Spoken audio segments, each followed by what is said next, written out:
What does it take for us to build workplaces and a world that is fit for the future? A question that plagues many a leader and many an organization. How do we learn from our experiences? Are we shaping ourselves and our workplaces to be fit for the future? What does it take to invest in people and nurture success? How do we ensure that our investments in diversity, equity, and inclusion are delivering to the intended goals? Are we seeing the very invisible responsibility that most employees carry, that of being caregivers? What does it take to build a caregiver friendly workplace? Are leaders caregivers? What can leaders and organizations learn from caregivers and their experiences? How do we create safe spaces that enable inclusion? Is this something that is holding, especially women, back from the C suite? We are delighted to bring to you a series of conversations around the idea of building future fit corporates.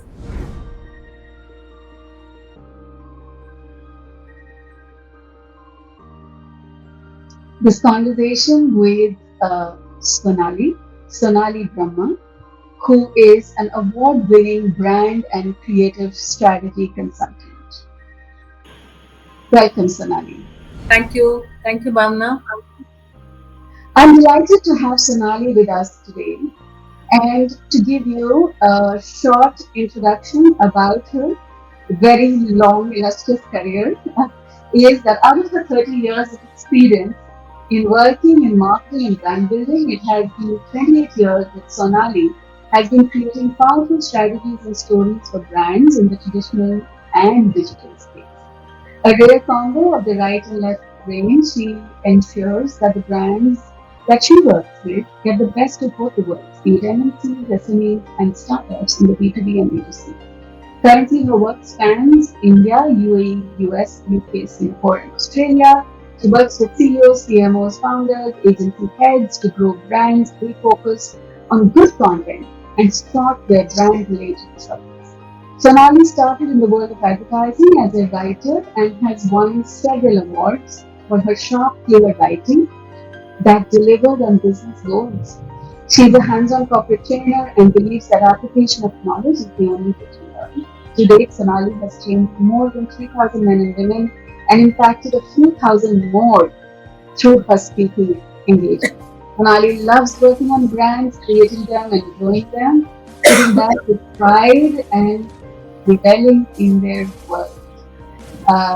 There are many brands that have uh, learned from you, Sonali. Welcome to our Yeah, conversation. thank you, Bhavana. What would you like to tell our audience about yourself that that description doesn't cover? Right. So I have been working on LinkedIn for several organizations and personal brands. LinkedIn is something that I love, right? Of late, I have been thinking of adding a specific word to my LinkedIn headline. Okay. Very seriously thinking about it. Uh, and guess what? It would be. It would be primary caregiver. I really have been seriously thinking about this, Bhavna, and there are reasons why I have been toying with this idea. I haven't yet been able to pull it up, but I think a lot of us will probably uh, gain from having, a caregiver. I wouldn't call it a title, but at least a caregiver. We could call it a badge. I don't know, and be there up on LinkedIn because LinkedIn is a professional platform, right? And LinkedIn is something where we try and put up our best, foot forward, try and show our best faces, and nobody knows what goes behind these, faces, what kind of struggles we are facing, etc. And that is why I have been really wanting to add this title. So it's interesting you should say that, Sonali, because a couple of months ago I got a message on LinkedIn, which is to say that thank you for doing what you do at Caregivers Happy. in following your work, I have changed the title of my description and included caregiver. And this is Fantastic. a man. Wow. So, I get gooseflesh as I say this, but, usually caregiving and caregiver roles are associated with women. And when I got this message, I, I was very pleased Yeah. to say that. What happens is, for the world to take cognizance of the fact that caregivers probably need more um, awareness, caregiving needs more awareness, and for the world to take some action on helping caregivers to sort of dedicate more time to themselves other than caregiving and probably work. Yeah, It is important for so many of us to actually put the caregiver word in the title. So that's what I really feel. absolutely. I think that I think there is a difference. While we are all caregivers, I think the onus and the challenge of the primary caregiver Yeah. is certainly very different. Um, so, what would you like to tell us about your primary caregiver role? So I'm not sure whether any caregiver knows what is going to happen in the future while we lead our lives, thinking that everything is kosher and nothing is going to impact me. Yeah. But this particular role for me, and I say this not from my being a mother point of view. So caregiving for our children is something that we all do, right? Parents do it. So raising your children and all is part and parcel of life. So we don't place too much importance or emphasis on that particular role as a caregiver. But when I say that I was thrown into the primary caregiver's role 3.5 years back without knowledge of what was going to happen, and it was I don't know, it just happened, and I just had to step into that role. There was no other option, because for me, I so caregiving for my mother, who is at a 79 years of age today, while she has handled her life and health for all these years, right up to 3 years back, extremely well, taking her medications, following her diet. Uh, After COVID hit, and COVID hit her, and we actually pulled her back from the claws of death, honestly speaking. From that day, her health has been severely impacted. So, off and on, like twice a year, thrice a year, major hospitalizations. Then she comes back. Then there's a recovery period. Then she's with me, and all those. So the caregiving that I currently do is for my mother. Okay, and I know that she's at a certain age, so the age factor also plays a very strong role here. um, it just creeps up on you, Bhavna. So caregiving is something that I don't think anybody is prepared for, and I really wish that, is there any such kind of thing that probably prepares you for caregiving? I don't know. I mean, these are thoughts that keep crossing my mind, emotionally, mentally, physically. And now that I think about it, work wise, so how I have been seeing myself not being able to commit to so many things because I dreaded, you know, the next hospitalization. And I'm being very frank with you. So I don't know. It doesn't prepare you. Life doesn't prepare you for this role at all. And maybe the fact that watching your parent, your mother in that, that shape is a shock. And you have assumed the role of a parent now. I mean, it's wow. It's nothing prepares you for that. So that's what I've been, trying to overcome. It's always one day at a time, one obstacle at a time, one challenge at a time. And a lot of it has to do with your mindset. So while there is a physical thing attached, of course, um, but it's about the mental, emotional thing that I think takes a toll on you. So that's what my current role is. Yeah, yeah. And you're working with organizations and you're working with leaders. How easy or hard is it when hold back? Let's say you get an assignment and as someone who is a consultant, who is probably freelancing, there must be cycles of assignment that one can get. It's not a regular employment. So to couple that with unpredictable caregiving can be quite a challenge. So, how easy is it for you to tell your clients and probably get empathy at least in Yeah, return?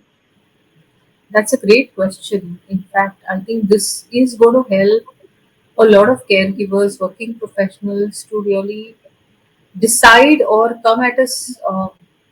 come to a conclusion of whether they should say this or whether they should not, and how they should say this, right?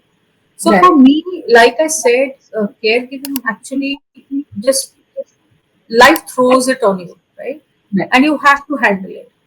yeah. So what happens is, luckily for me, from the first time my mother was, really down ill. My clients at that time were very supportive.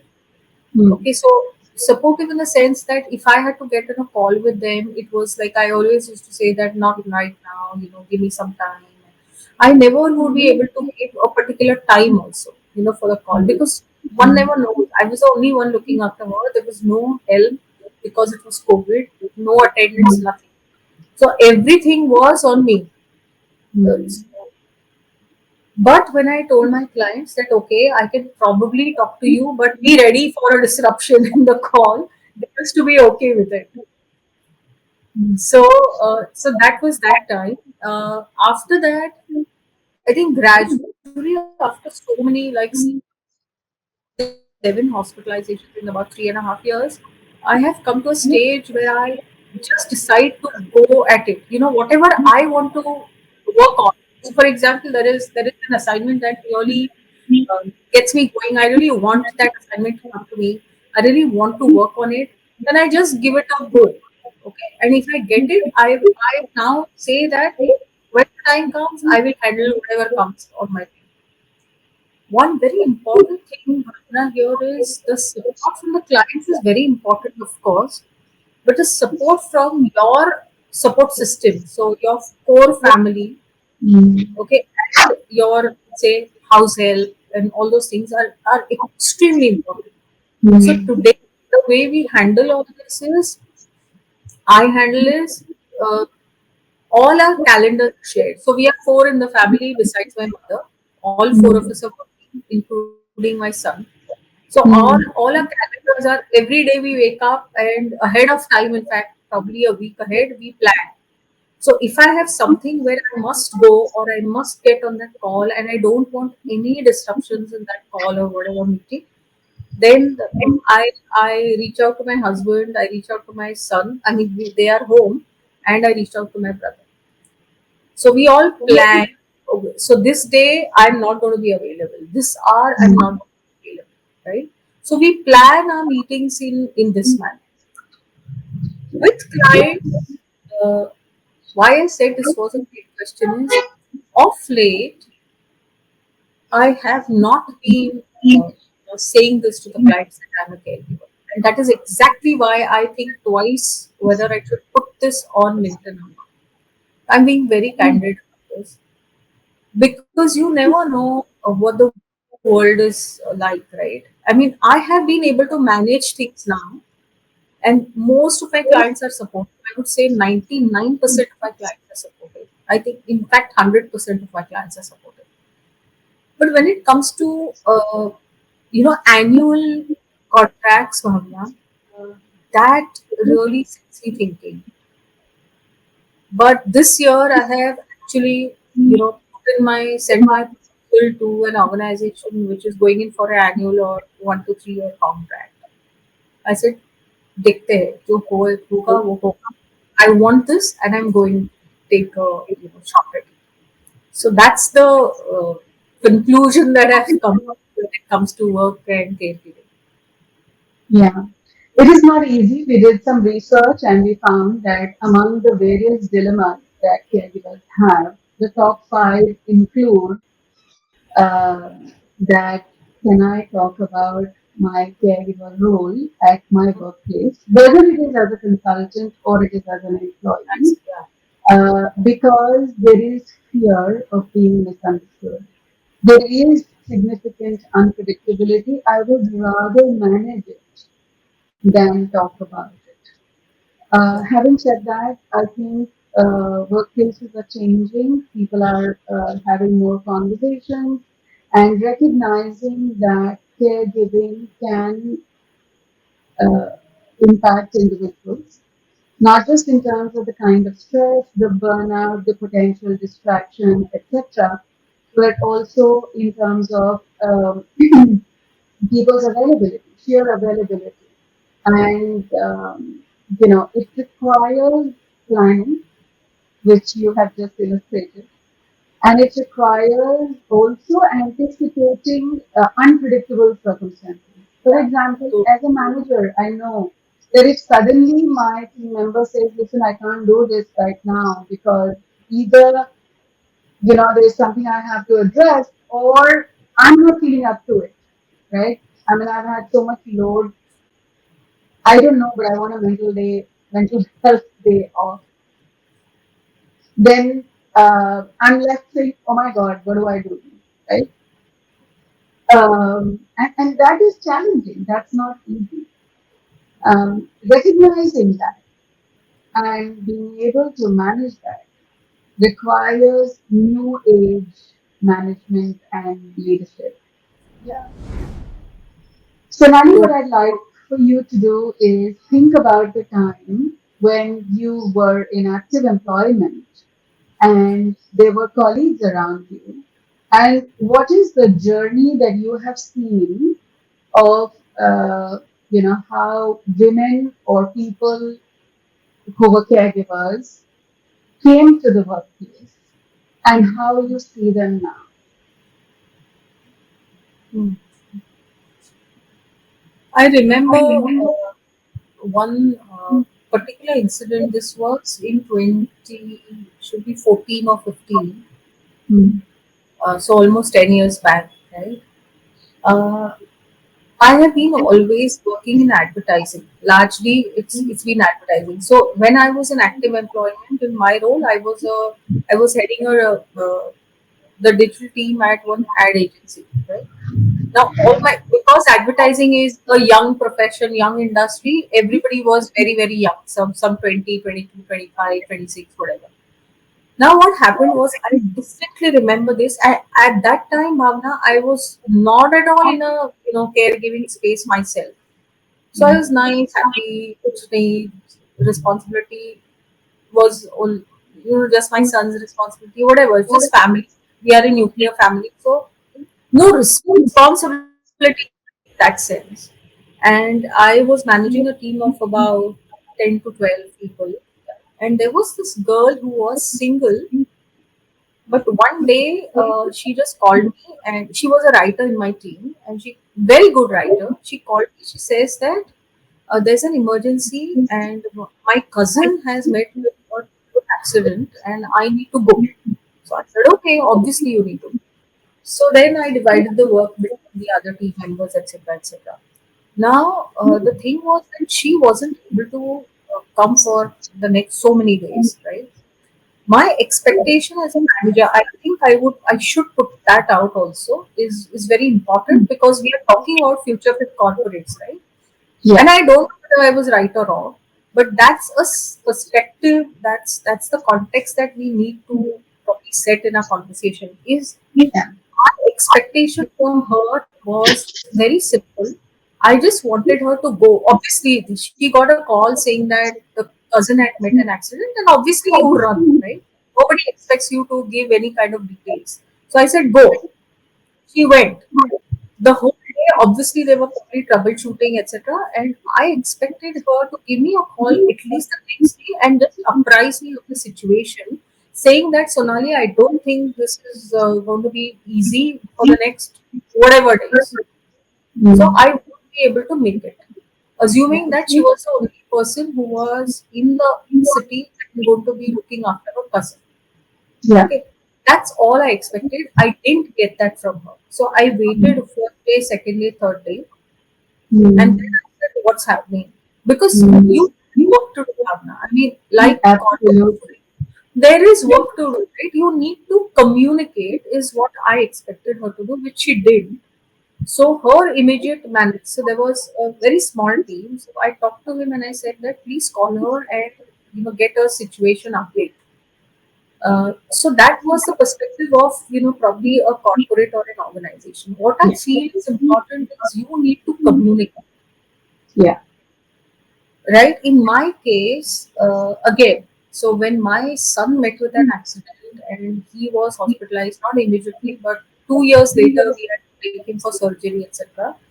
And the date was not decided. That happened like very suddenly. And I called my boss. I sent him a message. I called him from the hospital. It was my son, right? Nobody, nothing less. I called him. I said, "This is the scene. I don't think I'm going to be able to work at least for the next week. This will take 15 days. After that, I don't know what, but I'll keep, communicating about the situation." In my case, I have always, whatever happens, I have communicated, okay, to my boss, manager, client, whatever, from the hospital also. And this is what I expected her to do, right? Mm. Yeah. Also, I would like to share a very different incident with you.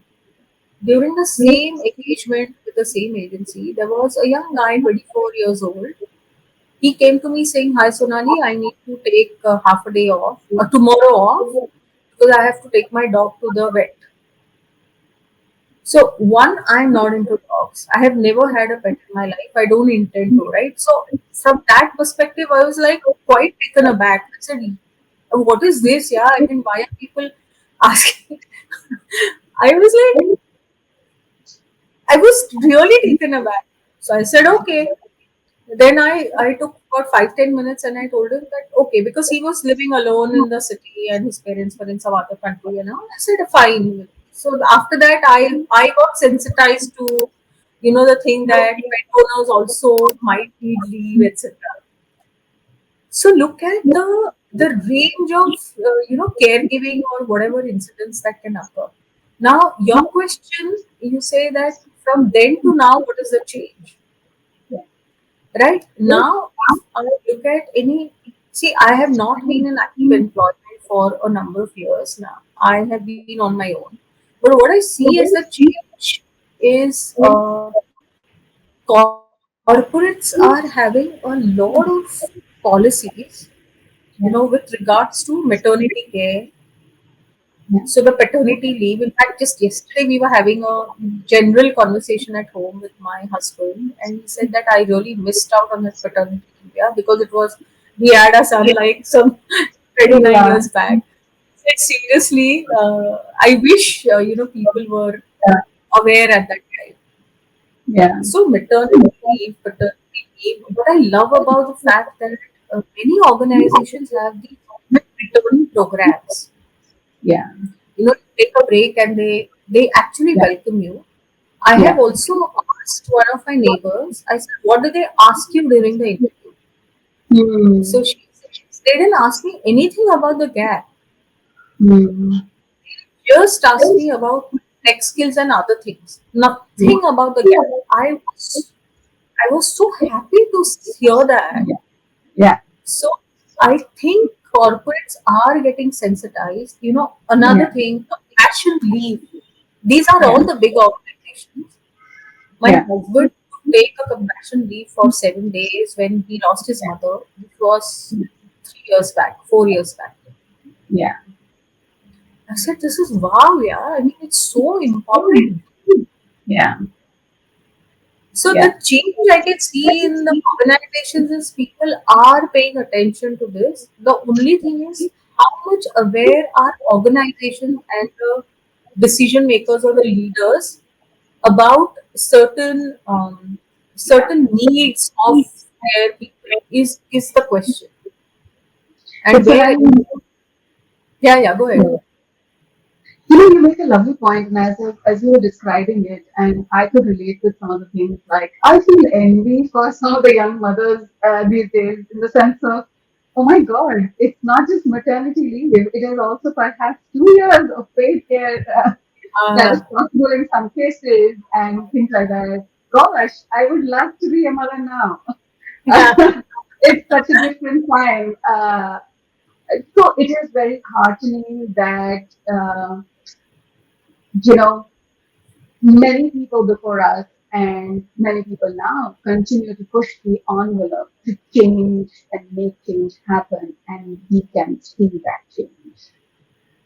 So that's the first thing that came to me.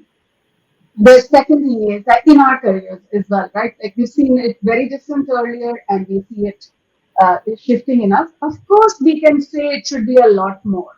Of course, this is, there are so many more things to be done, but we've come a long way. So I think just to acknowledge that is a good thing. The second thing, I also think that what I got in touch with as you were speaking was there's much to be grateful for. yes, absolutely.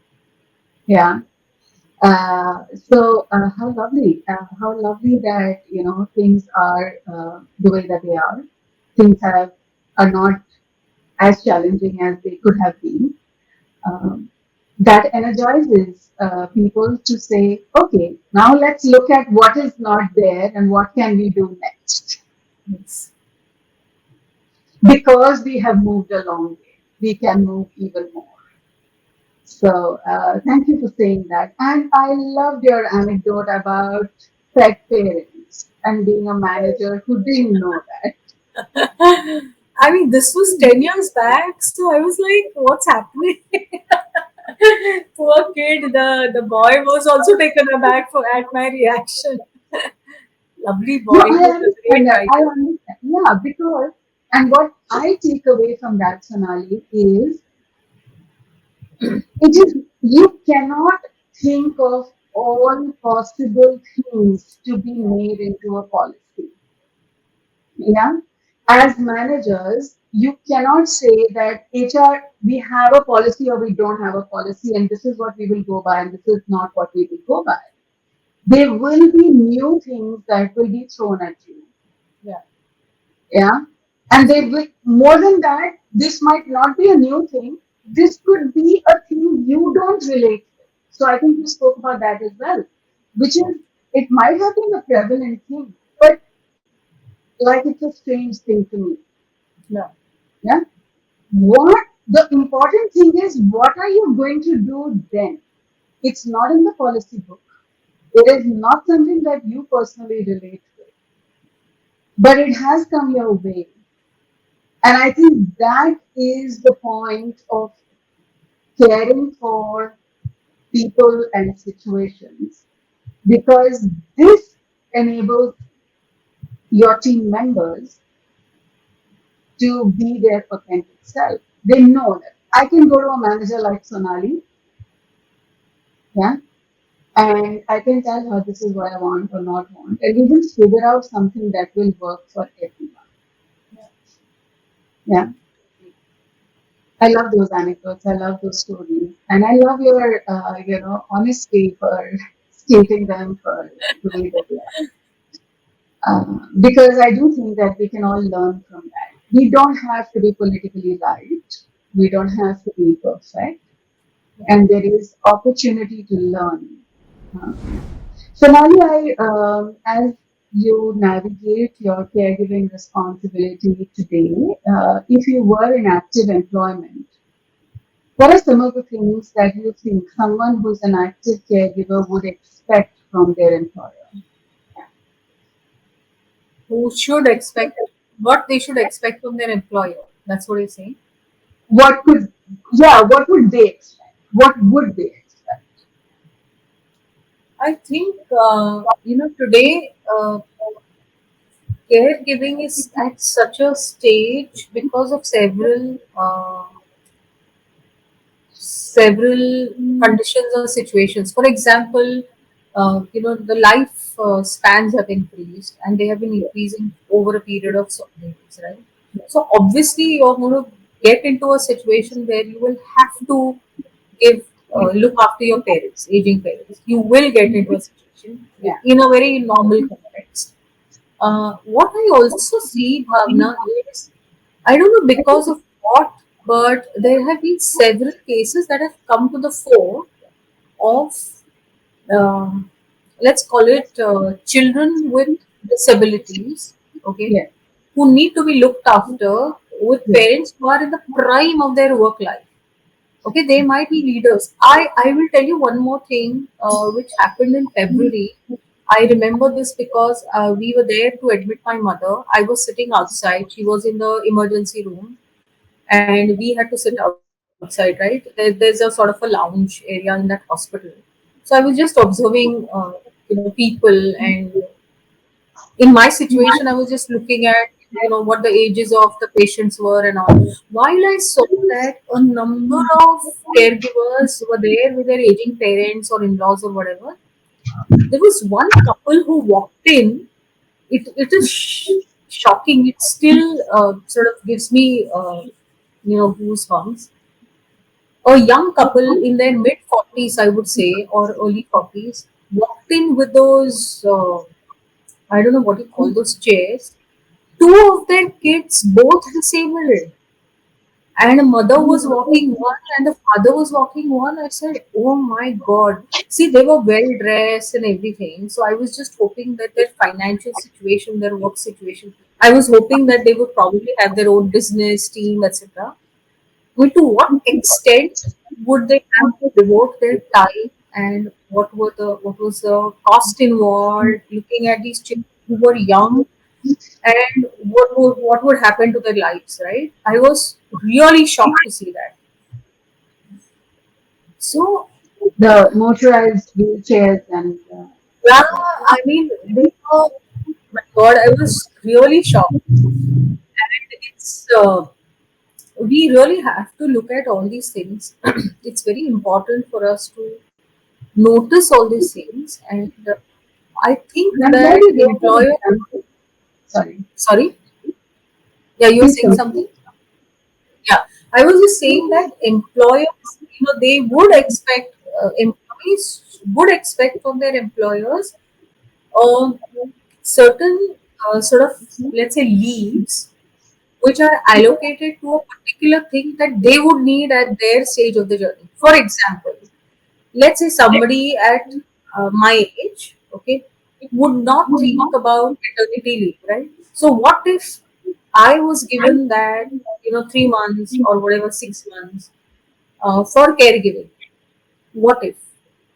Okay, so can employers think about a certain period of leaves which are floating? So which are floating, you could either use it for this or that or whatever. So something like that. So you could probably mix the maternity part, paternity part with mental health, with caregiving, so that as a total, as a whole, the organization is not impacted. So in the sense, while one person might take that as a maternity leave, the other person might take that as a caregiving leave. So fine. So It's a that's nice idea. what, yeah, I feel. That's a great idea. Actually, one of my favorite policies, and I've said that on some occasions, is some organizations have a method in which you can pool leave. I could donate my leaves to another colleague. Oh, that's amazing. Fantastic. But has Uh, anybody used those? I mean, yes, this there particular, are a couple okay, of organizations. okay. This is how organizations also foster empathy and compassion among colleagues, right? Uh, Fabulous. right. Like a rush of blood happened Yeah. because I just love this one because it is so I love the idea of floating leave, which is so which is to just say, today, if you were doing the math for me as an HR person or a finance person, you would say that X percentage of my workforce is women or men who are young, who need parental leave. Today, you would say it as X percent and budget for that. We are saying budget for 100% of your Yes, employees totally. who may need parental or any other format of caregiving leave.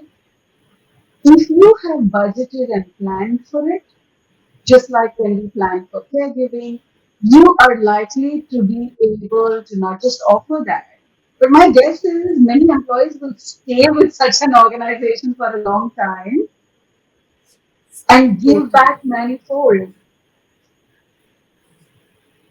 It's a good Absolutely. line. So, yeah, there's a lovely thing that I was reading. It says that it's high time that employers work from, move from a culture of control to culture of compassion.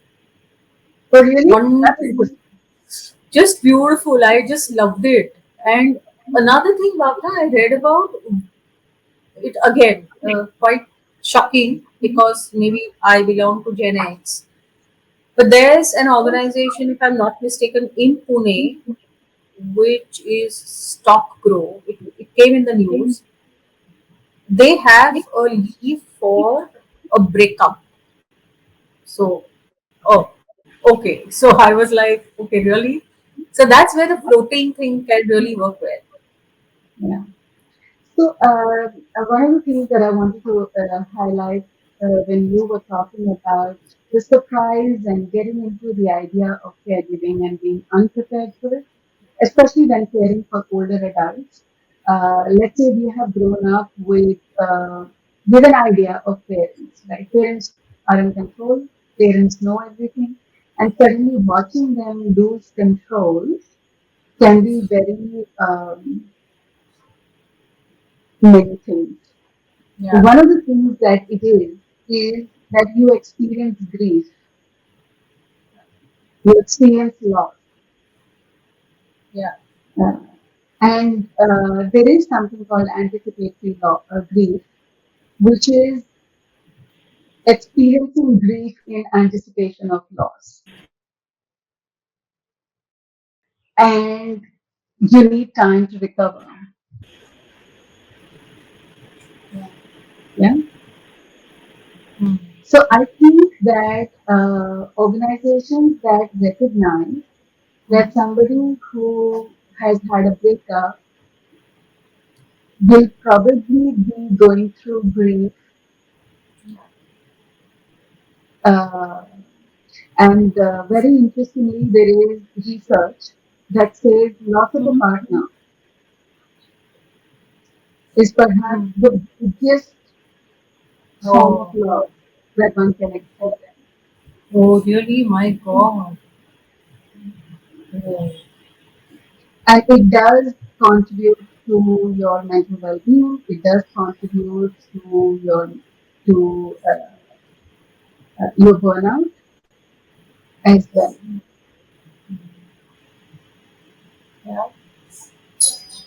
But But that these was can be difficult. fantastic on the on this organization who thought about this was like amazing. Probably they had a young employee base. Probably that's what I thought. Which is such a stereotype, right? Breakups Yeah, are only actually. true for young people. No break.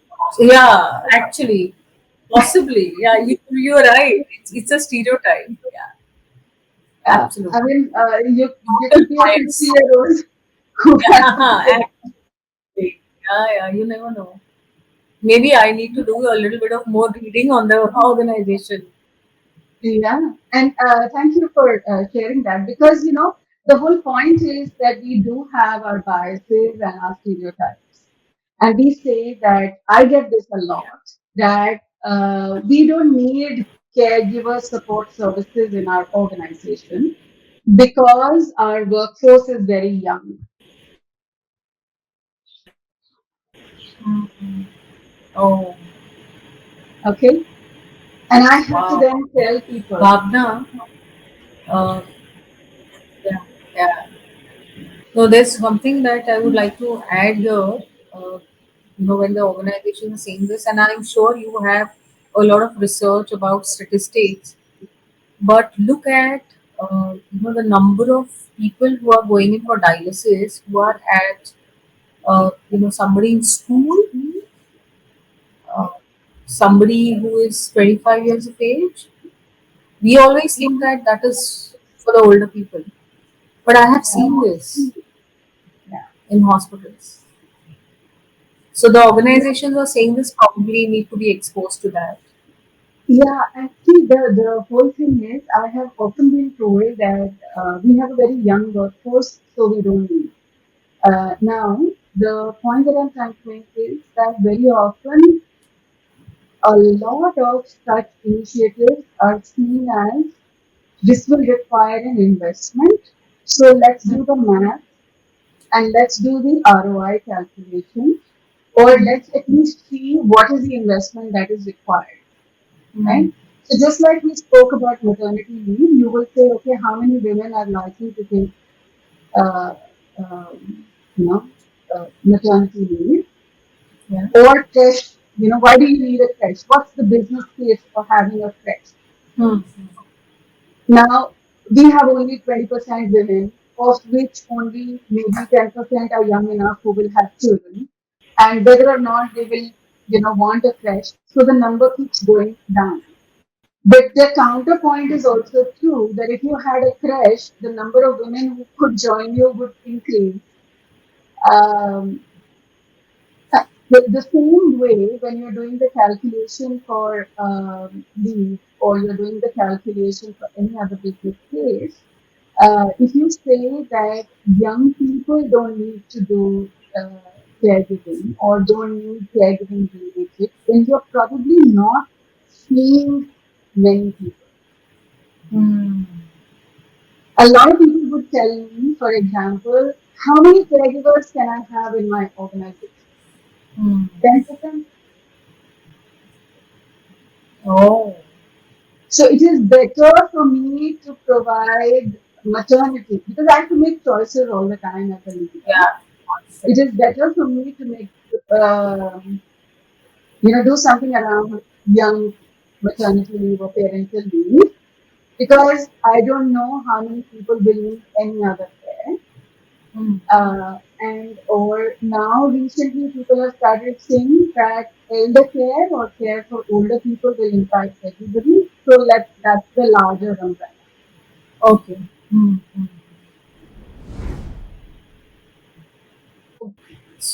So Nali, what I'd like for you to do is let's look at it from another angle.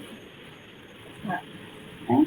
Having been a caregiver to many people and now as a primary caregiver, while there are pressures and unpredictability and other things, help us understand what are some of the competencies you have built, which could be very valuable Hmm. as an employee, as a manager, as a leader. Hmm. Good question. I really haven't thought from that perspective. Um, so I think this is, life's learning. So it is learning through life experiences. And if I look back, I think uh, resilience is something that uh, is the most important. Uh, I don't know whether I can call it a skill, but that's something that I have seen grow in me over a period of 3 years. Because the thing is that there is a situation which you have no control over. So the only thing that you can do is give the situation your best Yeah, and hope for the best yeah, and be ready for the worst. So I think resilience is something and planning, organizing, planning in advance. That has always been one of my top skills in yeah, whatever role I have pain. So I think there, that's not something that I've developed over these 3 years. But resilience, yes. Uh, Also, there's something that I would like. Maybe organizations like yours, like Caregiver Sati, so to have for caregivers is I have seen that there is a lack of medical knowledge and medical access to experts in the medical field. So, for example, again, talking about my mother till a week back, she's partially dependent because she's not able to do things on her own. I mean, now she is, but maybe a couple of weeks back she wasn't. And there are things that keep happening, and you don't know how to handle them. So while we have an oxygen, concentrator at home, there is something that happens, and I don't know what to do. So then, what is the recourse? The recourse is to Google, right? And from there, we do get a lot of knowledge because we know the condition, we know what could possibly happen. But and her doctors also very responsive on WhatsApp. But today there are no doctors who visit home. I don't know why. How on earth do they expect that we take the old and aging people all the time to the hospital emergency room? Not possible. There are doctors who say that no, sorry, but we don't visit home. Even if they charge whatever lot and we are able to, we say that okay, take whatever you want, but visit home. No.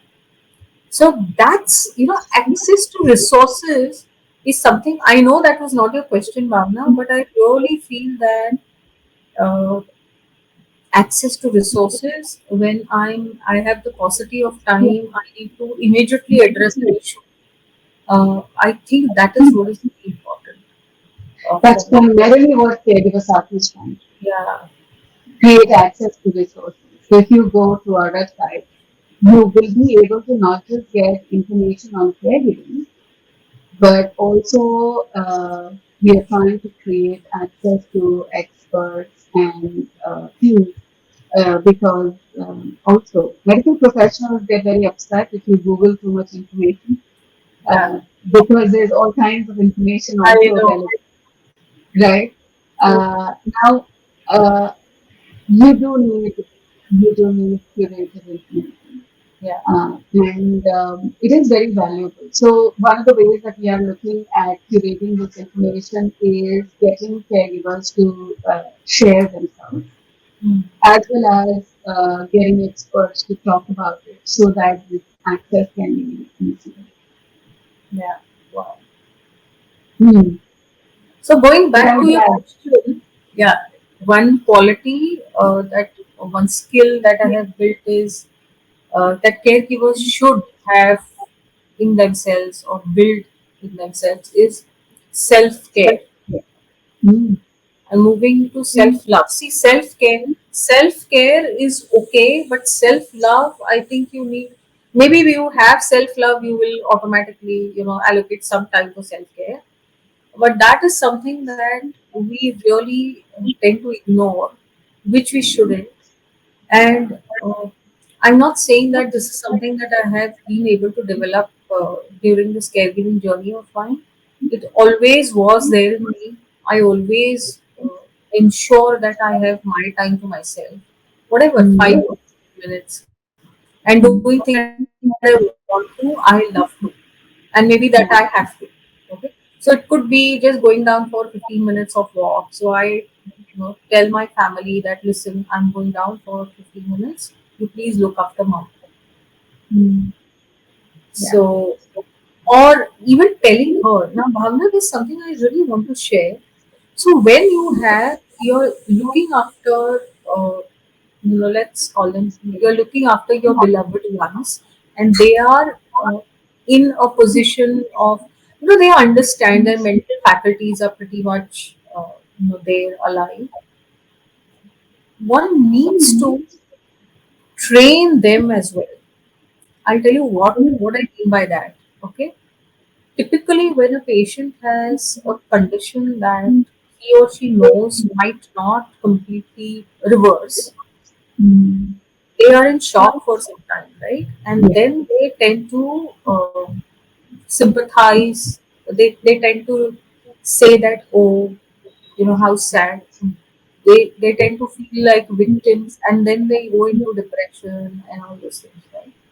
At that time, it is very important to find out if they want to, be up on their feet again, and instill in them an urge and inspire them to get back to their normal, almost normal selves. So I'll give you an example. What happens with my mom is, I know that the moment she starts feeling better, she instantly goes into that thing where I want to make this for you, I want to make this for you, I want to make this for you in the kitchen, right? She wants to make all those recipes.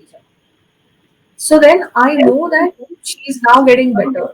So that's the time when I tell her, I give her a little bit of gyan sitting with her and say that, listen, what do you want to really do?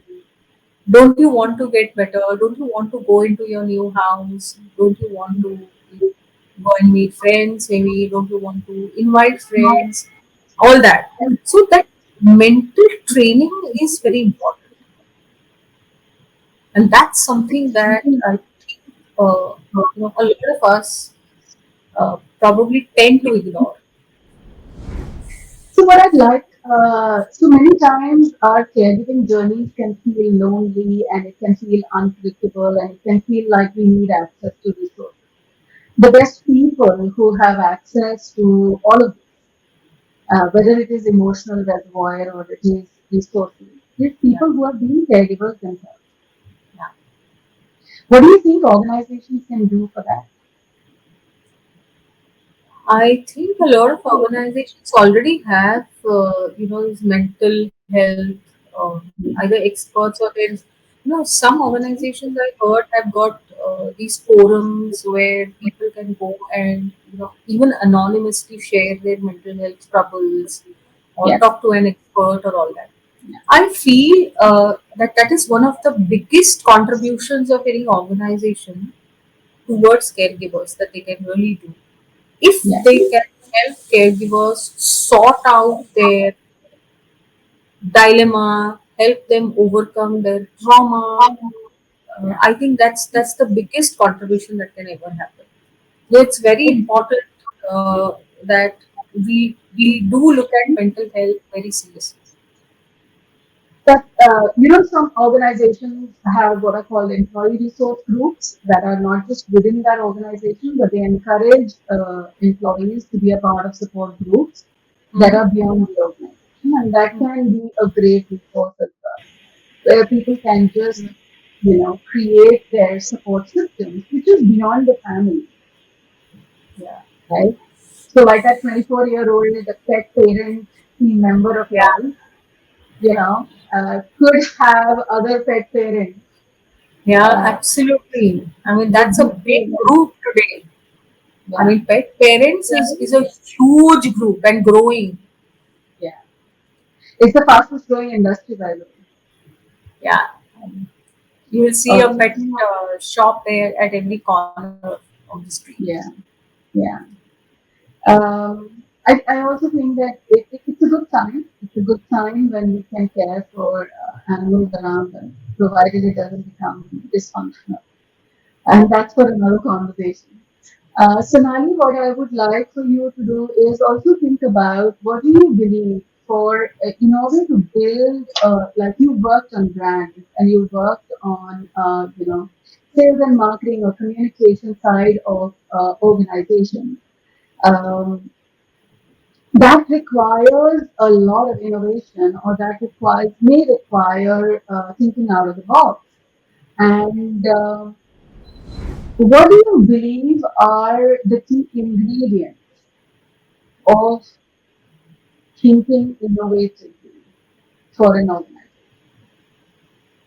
With respect to caregiving or generally? You can build that over time. Let's just say first what is innovation, and then we will add a layer of how does that link with caregiving.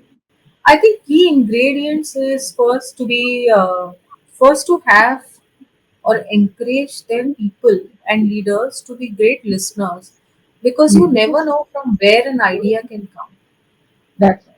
So instead of slotting, certain, let's say, departments who are in charge of research and innovation, as people who can come up with innovative ideas. It's always important to have these, let's call them ideating groups, cross functional groups, Mm. where you can actually come up with ideas and share them openly.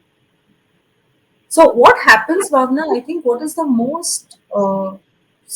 what is the biggest stumbling block in having an idea even come to the fore, come out in the open, is that you yourself. Suppose I have an idea, then I'm going to be it's my biggest critique first. Yeah. So in my workshops and training sessions where I get people to work on ideas for brands. The first thing that I tell them is that just come up with ideas and just put them down on your post-its or computer or whatever. Don't judge now. Please take on the butcher's knife later, not now. Okay, so first come up with 100 ideas and then you get that butcher's knife and then butcher your own ideas. Okay. That was a powerful visual. Yeah, So let's take it one at a time, right? So yeah, you said the first very important thing for innovation yeah. is for leaders to listen. Yes, Do you think your ability to listen has gone up as a caregiver? yes. I think empathy and listening are intertwined. Yeah. Okay, when I see myself cribbing and complaining in my own mind about my situation, about oh my god, what is this suddenly come upon me, and I don't know what's going to happen, ye wo sab. At that time, I switch on my cat and look at it from her point of view. So because I'm talking about my mother now, and then whenever I'm sitting and chatting with her, which is like at least twice a day for about half an hour to 1 hour, those are slotted times for her. Okay, I don't take any calls in that time. Never. That time, more than hearing her, I'm listening to what is it that is actually at the root of what she's saying, and Mm. can I help her in any way? Can I please her in any way? Is it that she's really saying that um, let me just be? I mean, don't hover over me all the time. Let me just go into the kitchen and do my thing. Yesterday when she was back from her dialysis, Bhavna, she's not in a good shape after dialysis. But what she told me was, she's saying that every doctor keeps telling me that you have to keep moving. Mm. So I just nodded, and after that I was reflecting. What she meant to tell me was, don't keep hovering over me and tell me that you need to rest, you need to rest, you need to rest. I need to move now. So Mm. look at the difference between hearing and listening. And that is a key skill that I have developed not over the last 3 years, over the last 4 5 months. So that's what I wanted to say. So if, for example, in order to be innovative, you have to have the skill of listening. Being Yes, a caregiver hones this competence in a yes, very different way. So correct. caregivers can actually be extremely valuable to an organization Yes, because caregivers have the ability to listen mm. to that which is said and sometimes that which is not said. Unsaid. Yes. Wow, Yeah. that's a great perspective. Yeah. Wow. So tell me, what is the next thing that is required for brands to communicate well or be innovative? Uh, these systems and processes that organizations have. Yeah. Uh, while we look at all our systems and processes from the perspective of a very let's call it stereotyped or a very standard point of view, I think it is very important for organizations to start experimenting Mm. without or with a calculated risk. So what I'm saying is, for a high stakes situation, you're not going to experiment, right? Right. But how about experimenting when now we talk about women on boards, right? Yeah. Yeah. Has any organization, I don't know, I'm just throwing this question out in the open. Has any organization thought of the fact that if they get mothers on boards, mothers, Mm. the kind of value that will add to all the policies of the organizations is going to be out of this. Mm. But I don't think that, and I'm talking about independent board members. So can you have independent can you have mothers as independent uh, directors? Yeah. And what will, because as mothers, I think we have developed all our skills. Okay, and it's very important that mothers will think from the perspective of each and every family member. So she will know what a father's point of view is.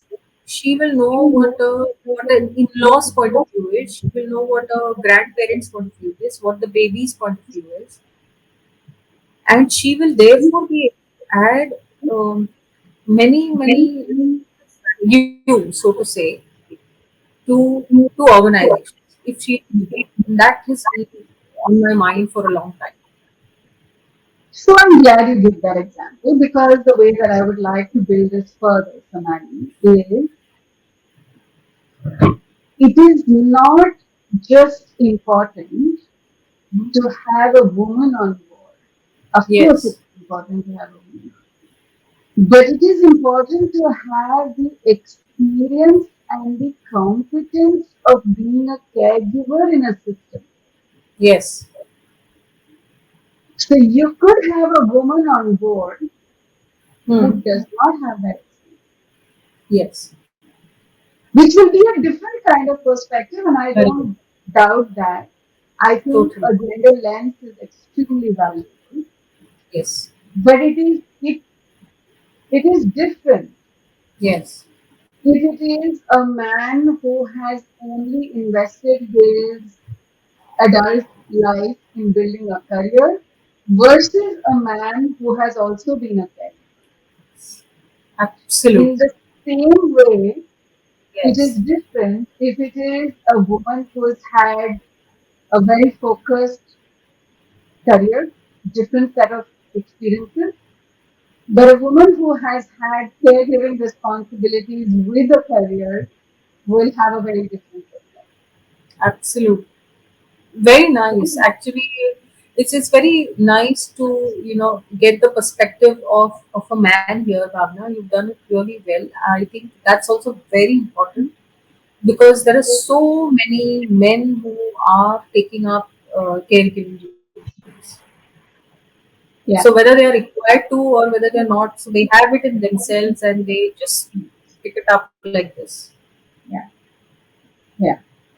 I don't think caregiving is a gender stereotype. I don't think it is the prerogative of only women that women do it Yes. better.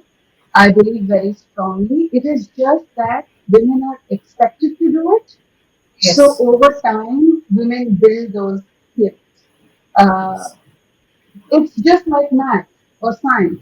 So we expect boys to know more math and science, so they build those skills. We expect girls to know more of nurturing, cooking, cleaning, caring, so they know that better, but both can do both. Absolutely.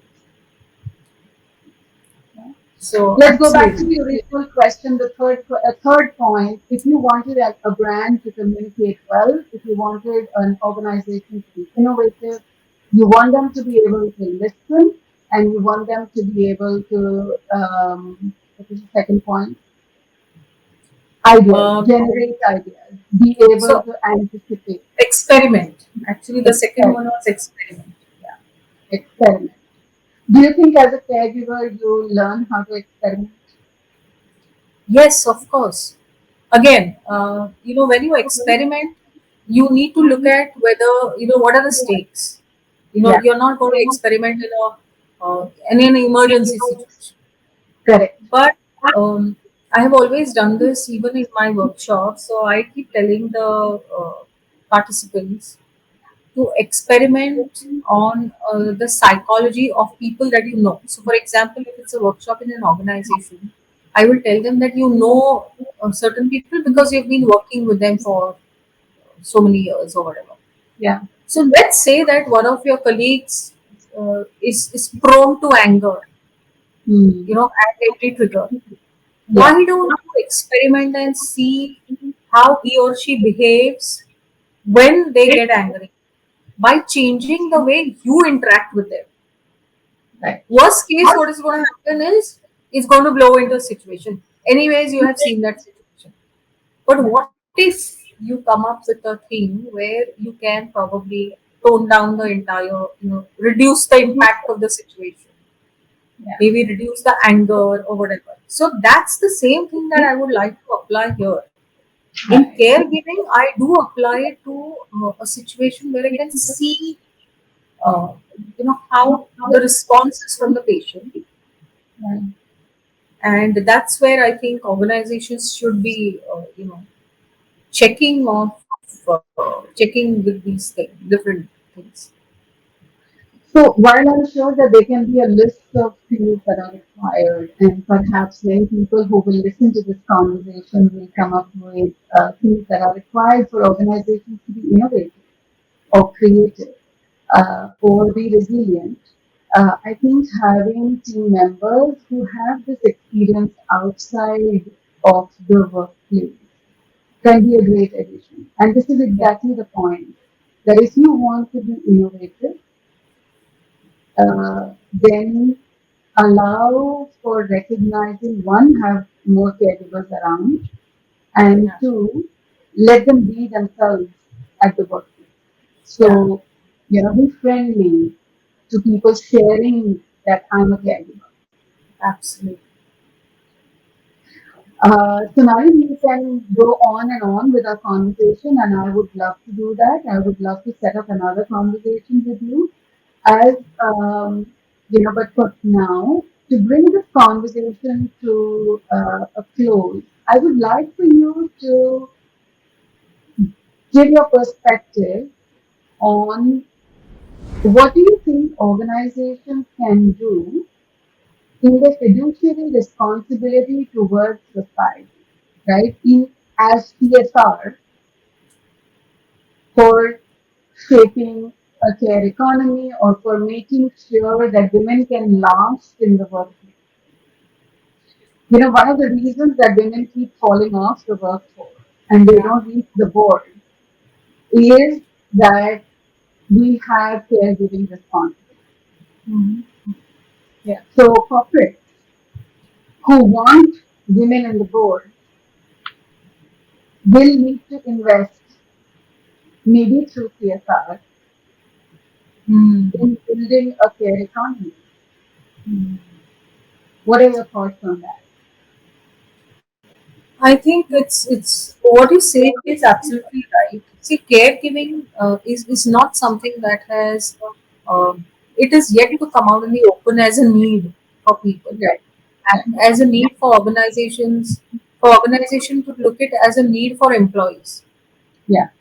right? So, what you suggest that organizations need to invest a certain sum in CSR towards acknowledging the need for uh, the need for caregiving, and therefore acknowledging employees who are caregivers, and Yeah. then making special maybe policies for them is very very important, Yeah. uh, because investing something, so like they say, putting your uh, money into something is the best way to show your commitment towards that, and that is very important. The Mm. simple reason why most of the organizations have their CSRs going to classic uh, areas of where you need improvement, development, help, is that caregiving today is still not. an area which has that kind of awareness. Mm. It's still not there in the uh, consideration list. So again, going back to advertising, there is a certain thing which is called as ida, which is attention, interest, desire, action. Mm. So I think organizations today are still in between attention and interest, and they still have to go to the desire stage, consideration stage, when it comes to caregiving and understanding the need for acknowledging caregiving. So that's where, uh, if organizations invest their money, they will definitely look at it as a commitment. So I think Yeah. it's upon the social sector to really ensure that organizations look at caregiving as a CSR investment. Fabulous suggestion. I really love it. So, as closing remarks, Sonali, it would be such a waste if I didn't tap into your wisdom as a brand communications consultant and said, what would be your advice or plan for caregiver side? How do you one relate with it, the brand, the organization so far, and what would you advise us to do? Uh, I think it would be wonderful for caregivers Saki to uh, take steps to ensure that organizations move the needle from the interest to the desire stage, Say more. and that can happen through your main channels of communication. Okay. So, taking organizations to a stage where they are willing to commit resources Yeah. is very important from a communication point of view for caregivers. Right now, I think the empathy plank has been really built because it is where your strengths lie.